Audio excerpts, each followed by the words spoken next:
Você está assistindo ao seu programa de culinária favorito, quando de repente o chefe Estrela adiciona uma pitada de sal a uma geleia que deveria ser usada em uma sobremesa.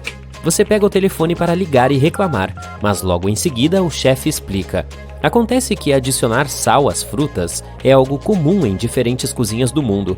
No México, eles gostam de temperar manga e frutas cítricas com sal e pimenta em pó. Você pode experimentar a manga com sabor de camarão nas Filipinas e a melancia salgada em alguns lugares do sul. Então, como isso funciona? Digamos que você esteja comendo uma manga crua polvilhada com sal. Na primeira mordida, você percebe o sabor salgado e o sabor doce da fruta é ligeiramente retardado. A manga continua suculenta e maravilhosa como sempre. É provável que isso aconteça porque o sal afeta o receptor do sabor doce do açúcar, e então a mágica acontece em nível molecular. Um estudo até descobriu que temos mais detectores de açúcar em nossas células gustativas do que os cientistas pensavam anteriormente. Um desses detectores deve direcionar o açúcar para uma célula de sabor doce quando entra em contato com o sal. Você pode experimentar e colocar sal em qualquer fruta que quiser, mas o efeito será diferente. O sal pode deixar as frutas mais doces, como cerejas e morangos, ainda mais doces e equilibrar o sabor da toranja, do abacaxi e da melancia. Basta pegar uma fruta madura, fatiá-la normalmente e salpicar os pedaços. O sal marinho em flocos grandes pode ter um sabor mais intenso, além de ficar mais bonito. Após 10 minutos, sua sobremesa gourmet estará pronta. Aí você precisa cortar um monte de alface americana, mas aquele miolo duro no meio não quer sair. Basta segurar a cabeça de alface com as duas mãos, com a parte central para baixo, e bater contra uma tábua de corte ou outra superfície sólida. Não contra o seu irmão, tá? Agora você pode puxar o miolo diretamente do fundo e fatiar o restante da alface sem problemas.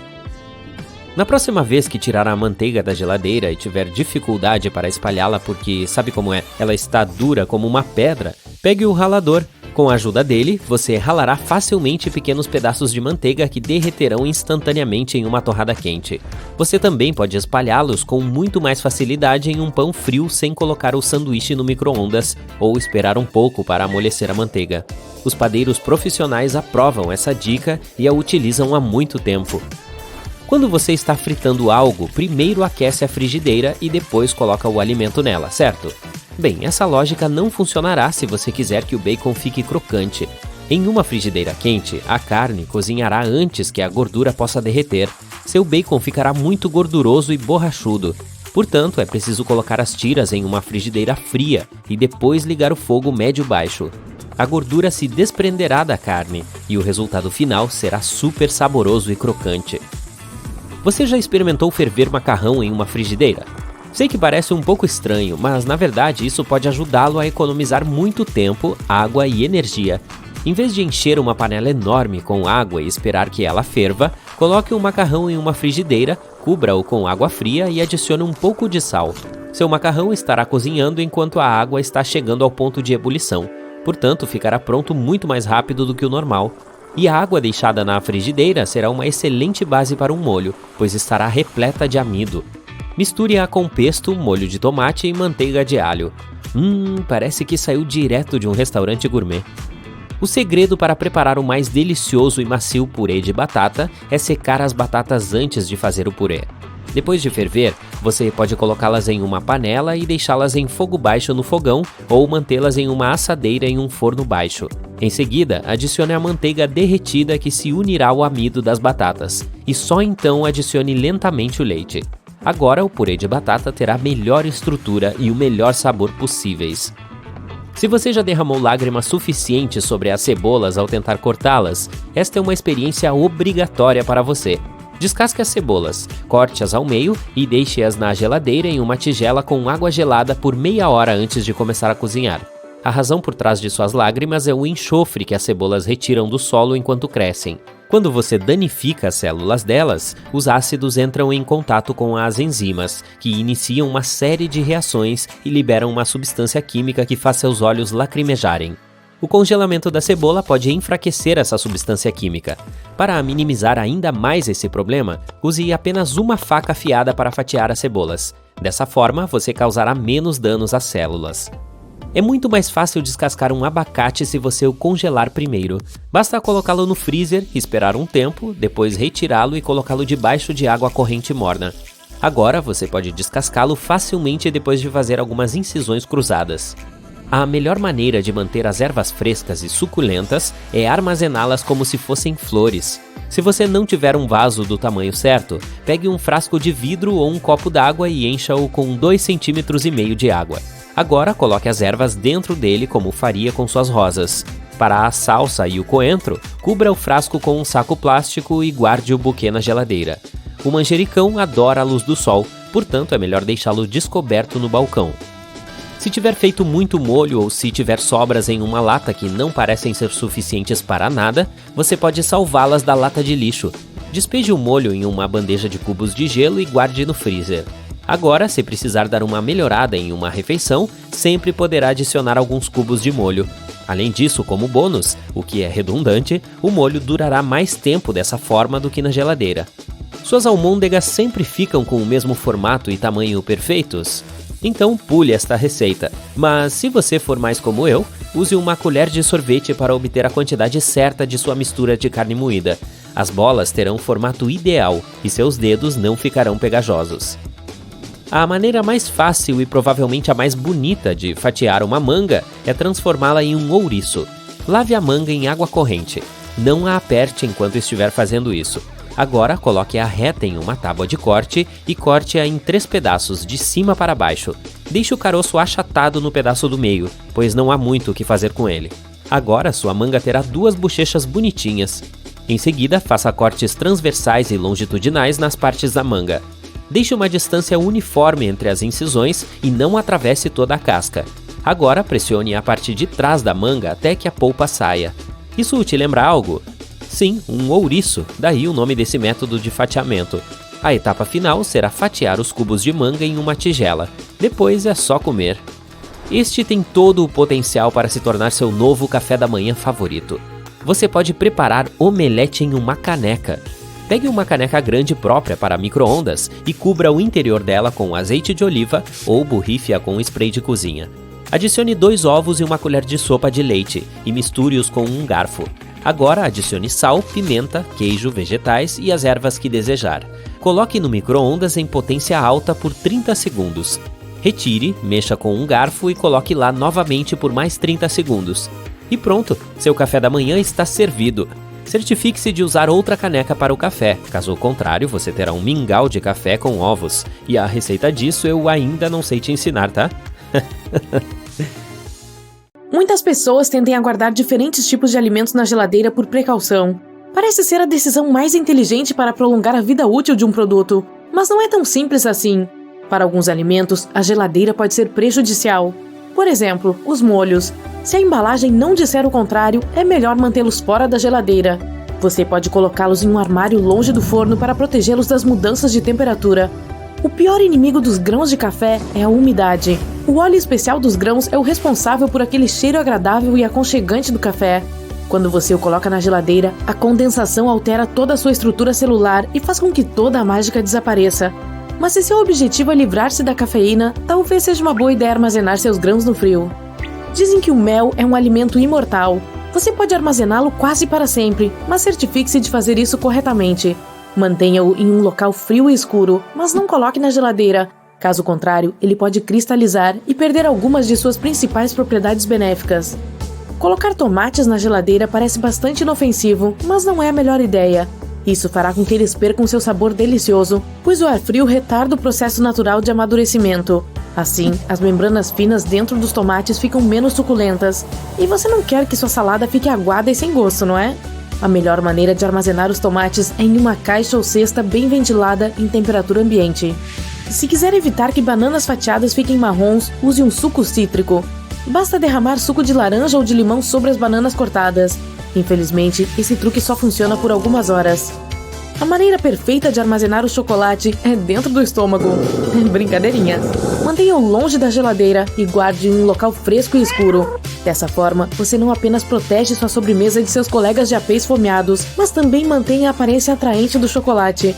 Não é uma boa ideia colocá-lo na geladeira, pois a diferença de temperatura criará um pouco de água condensada na superfície da barra de chocolate, e mantê-lo longe da geladeira é mais seguro para os dentes.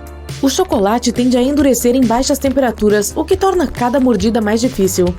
Não mantenha seu hummus em temperatura ambiente. Não importa se é caseiro ou pasteurizado, em ambos os casos não é seguro.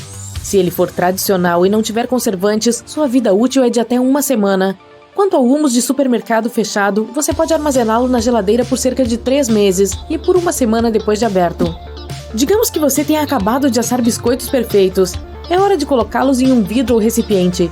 Infelizmente, os biscoitos acabarão perdendo aquela textura maravilhosa de recém-saídos do forno e continuarão ficando cada vez mais duros à medida que os dias passam. Mas se você adicionar uma fatia de pão nesse mesmo recipiente, os biscoitos continuarão macios por muito mais tempo. Isso porque eles absorvem a umidade do pão. As pessoas costumam embrulhar queijo em embalagens plásticas, mas essa solução está longe de ser perfeita. O filme plástico junta muita umidade, o que cria um ecossistema para o mofo crescer e se desenvolver. Se você quiser proteger seu queijo desse cenário cruel, borrife-o com vinagre. Mas não use mais do que algumas gotas. Caso contrário, isso irá arruinar o sabor original do seu queijo. Após esse passo, embrulhe bem o queijo em papel manteiga e coloque-o na geladeira. Não há regras especiais sobre ovos. É seguro armazená-los de ambas as maneiras, dentro ou fora da geladeira, desde que a data de validade esteja de acordo. É importante garantir que a temperatura seja estável e consistente. Se a sua escolha for colocar os ovos na geladeira, não os deixe na prateleira da porta. Para protegê-los das flutuações de temperatura, coloque os ovos mais ao fundo da geladeira. Além disso, os especialistas não recomendam remover os ovos da embalagem. Esses recipientes são realmente destinados a prolongar a vida útil dos ovos. Sim, a temperatura não é igual em toda a sua geladeira. As prateleiras na porta são a área mais quente, por exemplo.